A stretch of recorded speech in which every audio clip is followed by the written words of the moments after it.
Assalamualaikum warahmatullahi wabarakatuh, sahabat-sahabat Anas sekalian. Pada kesempatan malam hari ini ya, saya akan bercerita tentang satu cerita mistis yang kaitannya hari ini dengan pesugihan ya. Jadi sebut saja ini ada salah seorang namanya Bapak Andi. Bapak Andi ini seorang pengusaha toko kelontong ya. Jadi usaha retail, dia memiliki satu toko yang sangat besar. Jadi toko yang sangat besar, toko grosir yang sangat besar. Di situ dijual berbagai macam bahan pokok. Pokoknya bahan pokok ada gula, ada beras, semuanya di situ dijual seperti minimarket tapi besar ya. Tempat untuk para tengkulak untuk dijual kembali di tempat. Jadi di situ tempatnya kulaan ya. Pak Andi ini memiliki seorang istri, sebut saja namanya Ibu Cynthia. Ibu Cynthia. Jadi Pak Andi dan Ibu Cynthia ini seorang pengusaha yang termasuk kaya raya di daerahnya ya, di daerah sekitaran kota Semarang ya, sebut saja di daerah kota Semarang. Beliau punya usaha berupa retail bahan pokok, punya 2 orang anak. Jadi masih muda ya usianya. Pak Andi itu masih 40 tahunan, sedang Bu Cinta itu di 30-an ya, parubaya ya. Anaknya yang pertama namanya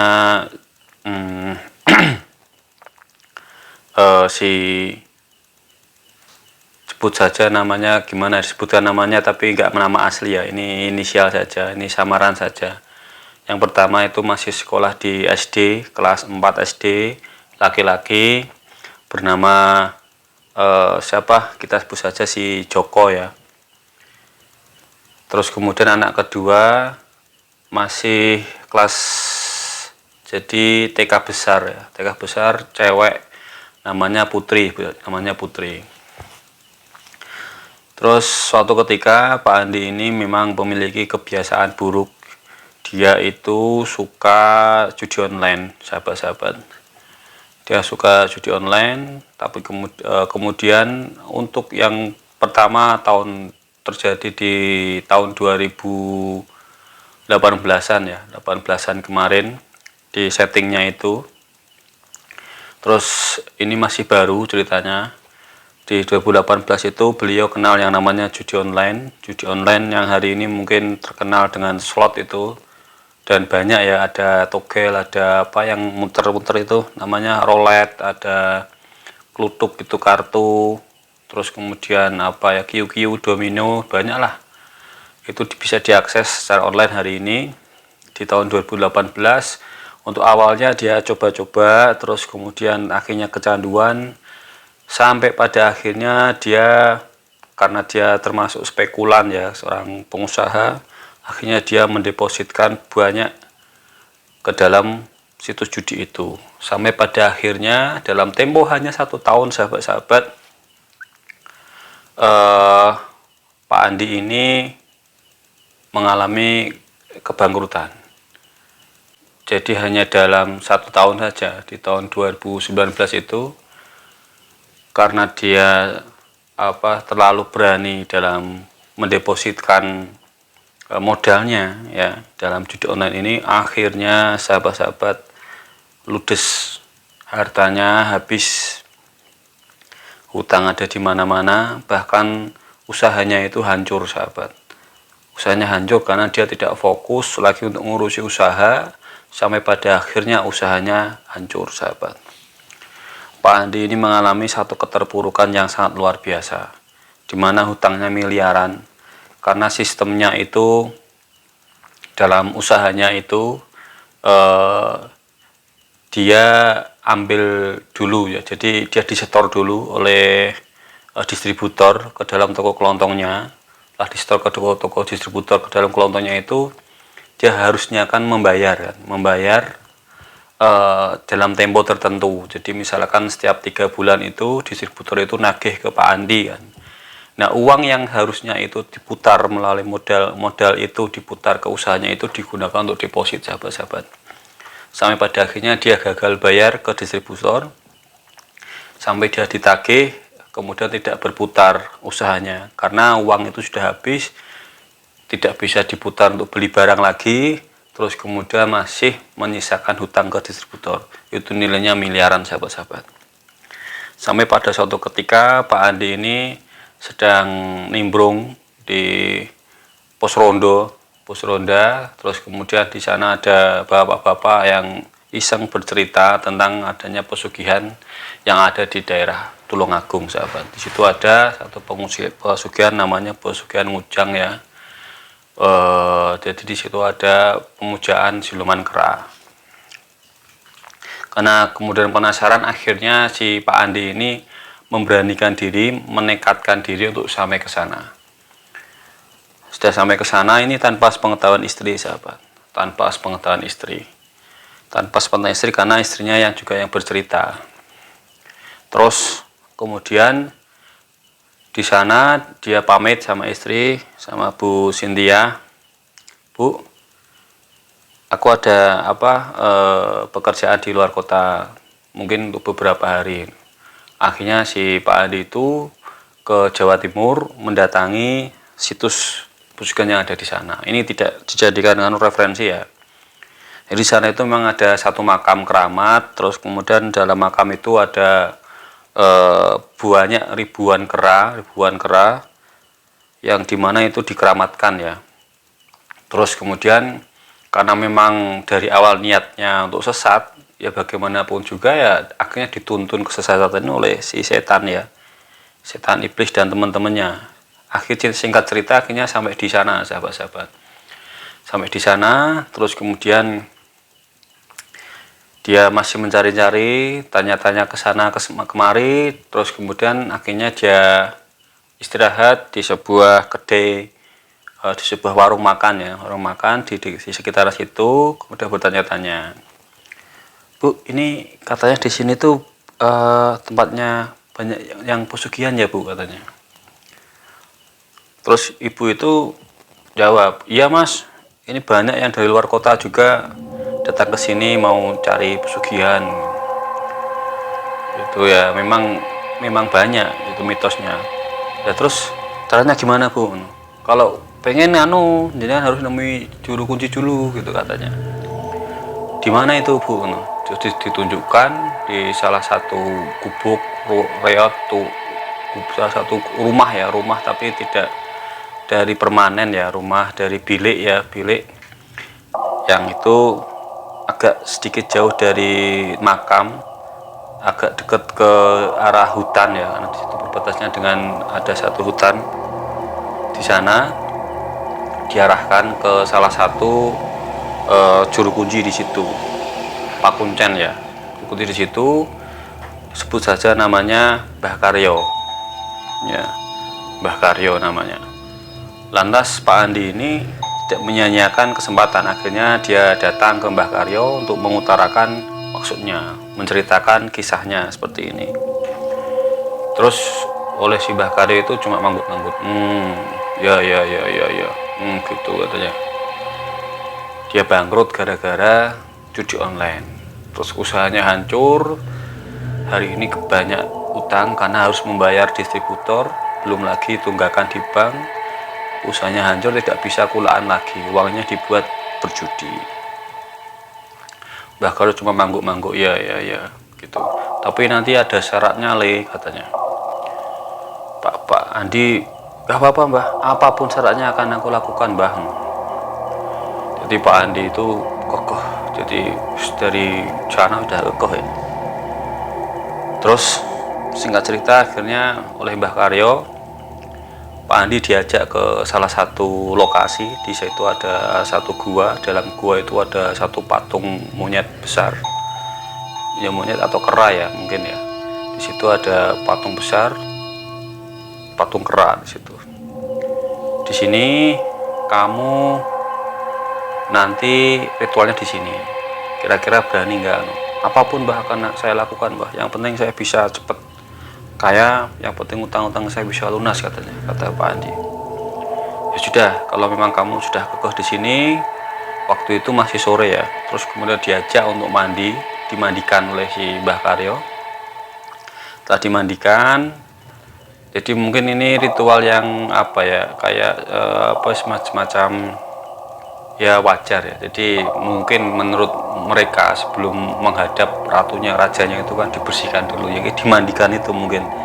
Jadi hampir kalau kita kan mau ke masjid, sunahnya mandi dulu karena untuk menghadap Allah Subhanahu Wa Taala dalam hal sholat. Itu juga sama, untuk menghadap setan pun harus mandi dulu ya, biasanya kan kayak gitu. Cuma ini mandinya agak aneh, di mandi kembang. Setelah mandi kembang selesai, terus kemudian disuruh ritual dulu di rumahnya Mbah Karyo, dibekali dulu. Setelah dibekali, terus kemudian akhirnya si Pak Andi ini disuruh bertapa di sana sehari semalam. Jadi dari jam 12 sampai jam 12 lagi. Jadi jam 12 malam sampai jam 12 siang ya, berarti berapa, setengah hari ya, sehari semalam lah namanya. Pokoknya 12 sampai 12 itu. Setelah itu kemudian dia sudah selesai di ritual di rumahnya Mbah Karyo. Gimana? Sudah siap belum ke guanya yang tadi? Siap, Mbah. Pokoknya kamu kalau melihat, kalau didatangi sesosok makhluk kerabsar, kamu jangan lari, kamu tidak boleh berucap sesuai agamamu. Kamu Islam loh, kamu sudah tahu kan tidak boleh berucap kayak gitu di depan makhluk ini. Jadi tidak boleh berucap. Jadi kalau kita kan orang Islam, kalau kaget kan astagfirullahaladzim, jadi spontan kan, atau subhanallah. Jadi itu nggak boleh, tidak boleh mengucapkan kata itu, karena itu dilarang ketika ketemu seperti itu. Terus karena sudah siap, akhirnya diajak ke gua itu untuk bertapa. Dalam bertapa itu tidak boleh pakai baju, cuma pakai celana dalam ya.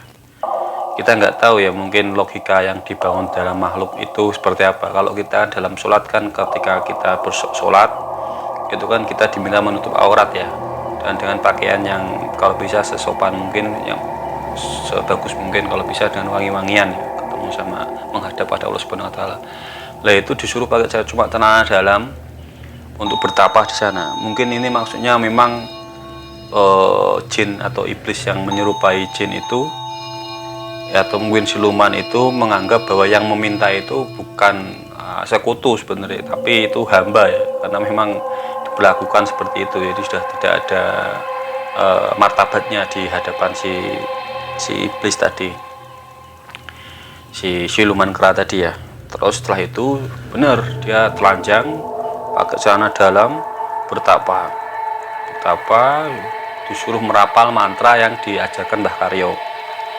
Jadi jam 12 malam ditinggal oleh Mbah Karyo. Tadi tinggal, kemudian terus merapal terus beberapa jam kemudian, sekitar hampir jam setengah 3-an ya, itu tiba-tiba angin kencang, tiba-tiba di situan banyak pohon bambu itu bergoyang-goyang, kerengket gitu. Setelah bergoyang-goyang itu tiba-tiba bau wangi-wangi busuk ya, iya ya, jelas kayak semacam wangi-wangi kayak kemenyan, kayak wangi anyir gitu. Itu menyeruak baunya. Setelah bau kemudian hawa dingin membuat bulu kuduknya Pak Andi itu berdiri. Setelah itu tiba-tiba muncul kera yang besar, besar sekali dengan bulu yang putih, pakai mahkota. Mahkota dikawal banyak pengawalnya di kanan kirinya ya, pakai mahkota. Terus kemudian di situ ada aksesoris emas di situ ya. Jadi kayak di sini ada gelangnya, gelang itu ya, kayak dulu kerajaan dulu itu. Hei manusia, apa yang kamu mau? Kenapa kamu datang ke sini? Pak Andi itu dalam tempo beberapa sedetik itu masih diam, terpana, jadi tidak bisa menjawab. Dibentak, "Oi, jawab!" Dibentak oleh si makhluk tadi kan. Terus sambil menganukan apa jenisnya, tangannya gini sambil ke menghadap si makhluk itu bilang, gini Mbah, saya minta dibantu pesugihan supaya saya bisa melunasi semua utang-utang saya kalah judi Mbah,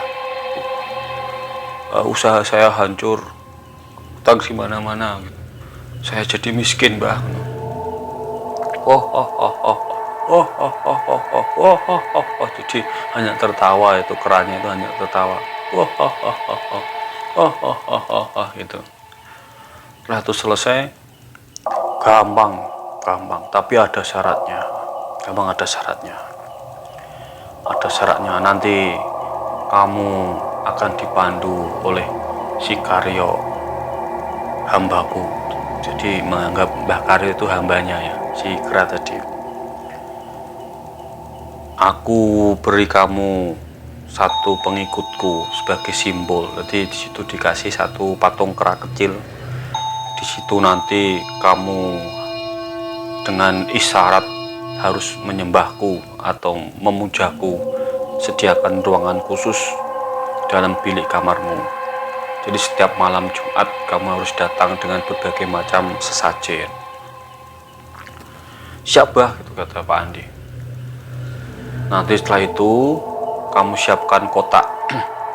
Siapkan kotak. Jadi kotak yang diberi wangi-wangian dan diberi di situ ada, jadi di sampingnya patung itu disuruh nyiapkan kotak. Kotaknya agak besar ya, agak besar. Nanti setiap kamu nyembah situ paginya akan aku kasih uang gitu kata. Jadi setelah nyembah dia, setelah memuja si kera tadi melalui patung yang diberikan, nanti paginya itu akan muncul uang dengan sendirinya itu, dengan ajaibnya ya. Tapi sebelum itu kamu ngomong sama si Karyo tuh dulu. Jadi disuruh menghadap si Mbah Karyo. Lalu selesai hilang, dueng ting, ajaib hilang. Jadi udah hilang. Masih melanjutkan pertapaannya itu sampai jam 12 siang. Setelah jam 12 siang akhirnya Mbah Karyo datang ke lokasinya Pak Andi. Setelah itu ditanya, gimana tadi malam ketemu nggak? Ketemu Mbah, saya diminta menghadap jenengan, ini saya dikasih patung kera kecil ini. Oh ya begitu ya. Ya sudah, kamu mandi, nanti sore ini kita ritual sekarang juga, setelah itu kamu boleh pulang ke rumah katanya. Tapi ingat, setiap malam Jumat kamu harus melakukan persembahan sesajen ini. Siap Bah, kata Pak Andi. Setelah itu setelah mandi sore, setelah ba'da maghrib ya. Jadi di Pak Andi itu beberapa hari di sana ya, hampir seminggu ya.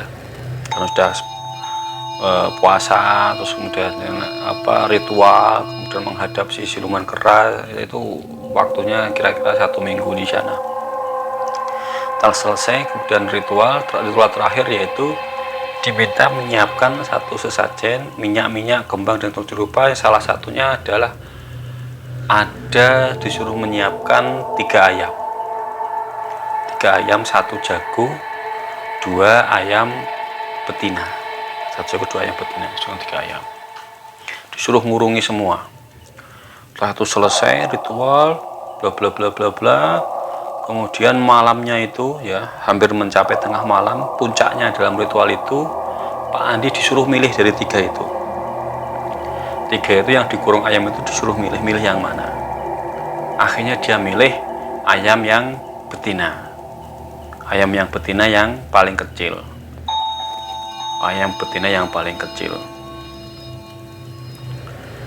Nah, kemudian disuruh nyembelih, darahnya itu nanti diwadahkan dalam gelas, disuruh minum.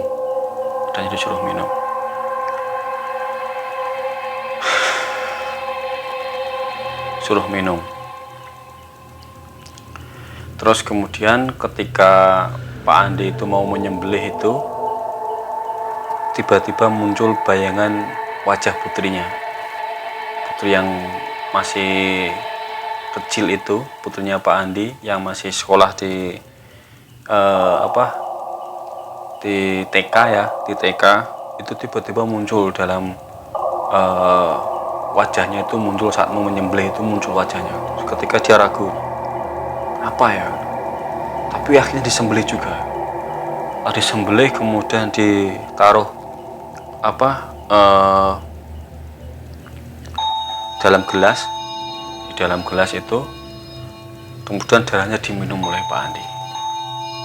Setelah diminum, selesai ritual, Mbah Karyo tertawa terbahak-bahak, gitu. Ternyata kamu nyalinya bernyali juga, berarti Pak Mbah Karyo tertawa terbahak-bahak, gitu.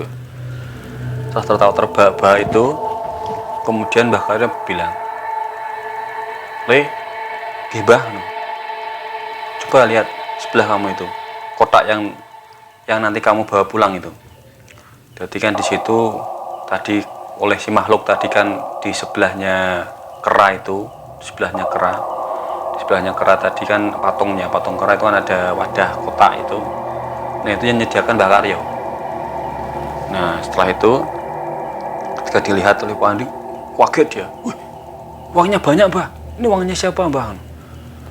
"Ya itu uang kamu, Le. Kamu boleh bawa pulang." Gitu. Kaget. Kira-kira ketika dihitung itu miliaran uangnya itu dalam kotak itu. Jadi kotaknya agak besar ya, agak peti, jadi kayak semacam berangkas peti gitu ya. Itu uang banyak sekali.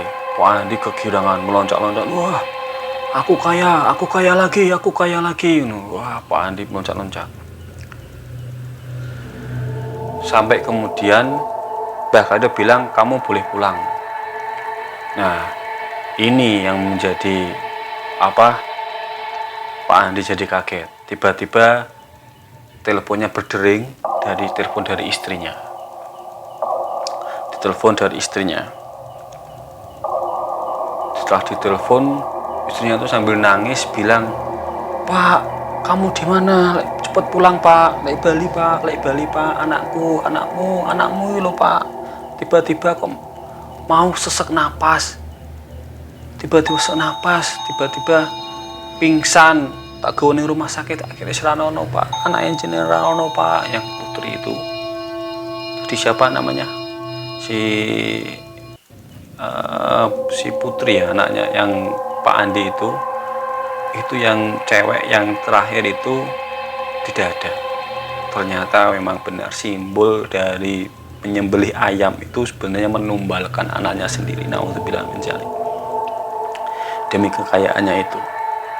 Ya dia memang dapat uang, di situ memang uang yang bisa dibelanjakan. Tapi setelah mendengar berita itu Pak Andi tidak menyangka. Dia lemes. Terus kemudian dia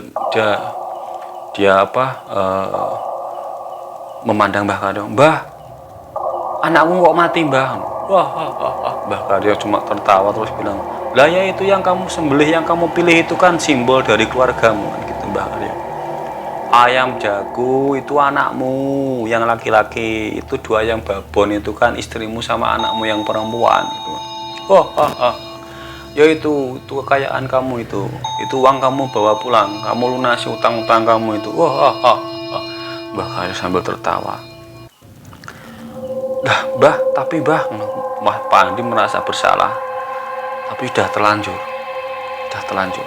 Dan dia juga sudah berjanji nanti setelah pulang nanti dia tetap memuja si siluman kera itu dengan simbol patung kera kecil itu kan. Akhirnya ya mau nggak mau dengan berat hati juga si Pak Andi itu pulang sambil menangis. Setelah sampai di rumah itu melihat jenazah putrinya yang masih kecil itu.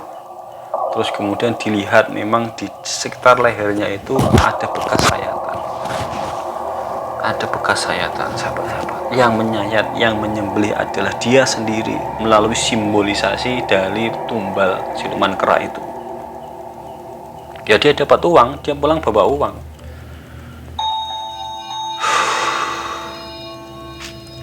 Terus kemudian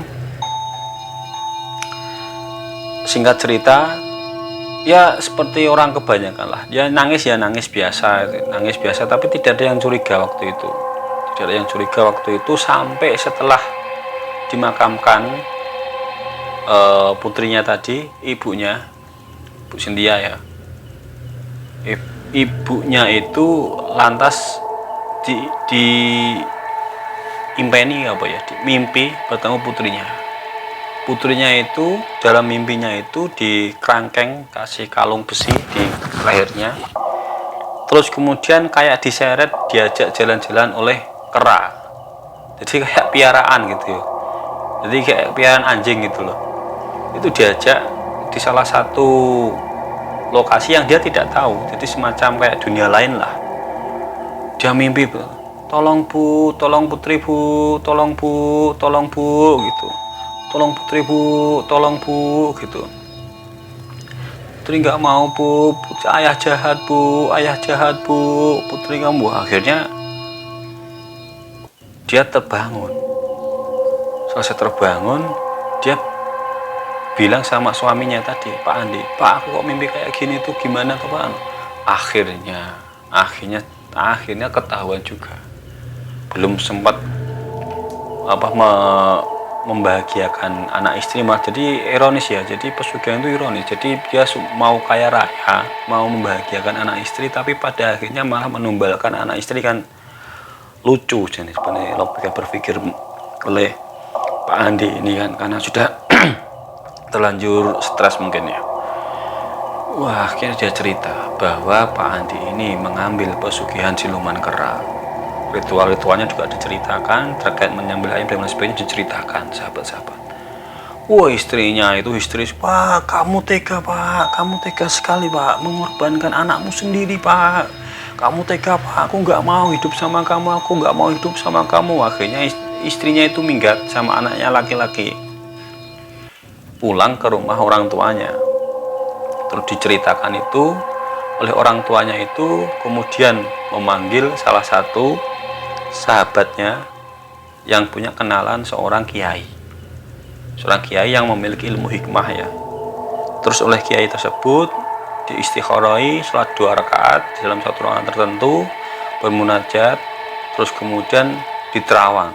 Ternyata memang benar, si putri anaknya Pak Andi dan Bu Sinda ini telah ditumbalkan untuk kekayaan. Tumbalkan hari ini sedang berada di kerajaan siluman kera. Salah satu syarat bisa membebaskan si putri ini harus bersabar. Si ibu ini harus bersabar dan harus melakukan satu proses doa yang tidak terputus selama 40 hari, sahabat. Jadi di rumahnya mertua, jadi di rumahnya mertuanya Pak Andi ya, berarti di rumahnya si ibunya putri tadi, si istrinya, di rumahnya istrinya, jadi di rumahnya ayahnya istri, ayah ibunya istri ya, berarti di rumah ayah ibunya istrinya Pak Andi ini dilakukan satu doa yang terus menerus dari hari pertama sampai hari ke-41, 40 ya. Yang 40 kalau enggak 41 itu ceritanya. Sampai 40 hari intinya. Itu tidak terputus mendoakan si putri itu tadi. Anaknya Bu Sintia tadi. Didoakan terus menerus. Itu Pak Andi enggak datang. Di situ enggak datang. Dia memang tidak dibolehkan mendekati majelis ataupun bahkan ikut mendoakan atau ikut, bahkan tidak boleh sholat, tidak boleh zikir, tidak boleh sholawat dan lain sebagainya, tidak boleh, tidak diizinkan. Akhirnya dia masih di rumahnya itu, sampai ke 40 selesai, sahabat-sahabatku sekalian. Itu ibunya itu di malam ke-41 dia bermimpi lagi. Alhamdulillah si putri ya, si anaknya itu yang masih TK, yang masih kecil tadi ya, si TK besar atau apa ya, itu bermimpi bertemu dalam mimpinya itu, alhamdulillah sudah lepas. Jadi dalam ceritanya itu si putri lepas itu seolah-olah di bawah satu tentara bersayap ya, yang merebut putri dari kerajaan siluman kera itu. Jadi sudah di bawah ditolong oleh Allah Subhanahu wa Ta'ala melalui doa-doa yang tidak terputus selama 40 hari dalam rangka memutuskan perjanjian tumbal itu. Tapi sahabat-sahabat, yang membuat kaget si istrinya Pak Andi ini pada hari ke-41 paginya sahabat, malamnya kan mimpi ketemu anaknya, paginya dia dapat kabar kalau Pak Andi meninggal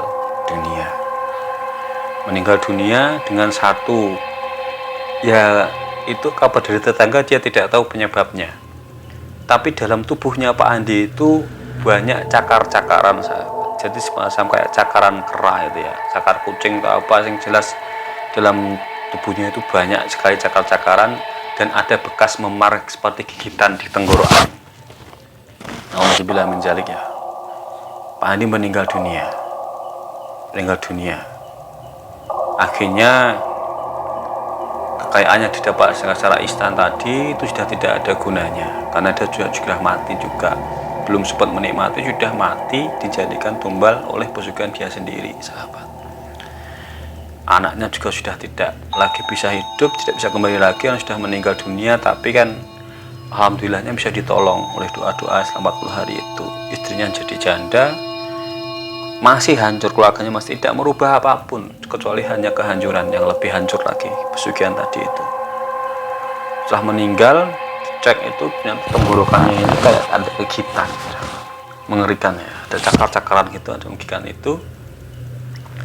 Dan akhirnya ketika mau dikuburkan itu setelah dikuburkan, pada hari pertama mau didoakan, ditahlilkan itu ya, biasanya di situ ada tradisi tahlilan, ada tiba-tiba di sekelilingnya itu ada monyet-monyet, kera-kera, ya nggak tahu keranya dari mana juga, warga heran. Di sekitar rumahnya itu ada bunyi kera gitu ya, seolah nggak terima kalau jasad itu didoakan, kalau jasad itu menerima kalimah-kalimah thayyibah, menerima kalimah yang bersambung kepada Allah Subhanahu wa Ta'ala, itu tidak terima seperti itu. Jadi pada merinding sahabat, pada merinding itu jamaah Yasin, ada merinding didoakannya. Akhirnya ini dari cerita dari pesugihan kera ini, semoga bisa memberikan manfaat sahabat-sahabat. Jadi tidak ada satu kebaikan apapun yang diberikan oleh iblis atau jin setan, karena yang jelas dalam salah satu surat Yasin disampaikan oleh Allah Subhanahu wa Ta'ala jelas, ya bani adama alla ta'budu syaitan innahu lakum aduwwum mubin.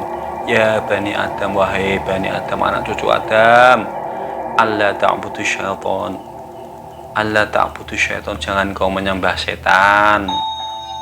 Innahu, sesungguhnya dia, innahu lakum, kepadamu, aduwwum mubin, musuh yang nyata. Berarti sesungguhnya dia itu musuh yang nyata bagimu.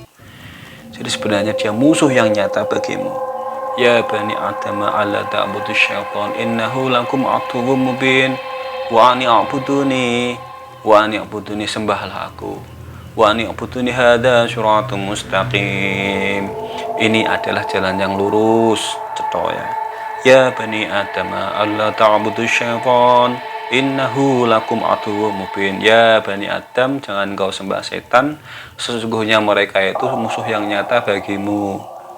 Wa ni'buduni, sembahlah aku, hadza syiratum mustaqim, inilah jalan yang lurus. Semoga cerita ini bisa memberikan manfaat sahabat-sahabat kepada kita semua. Tolong di like, subscribe, dan di komen untuk channel ini supaya bisa lebih berkembang dan memberikan satu edukasi kepada kita semua dan memberikan kemanfaatan untuk kita semua.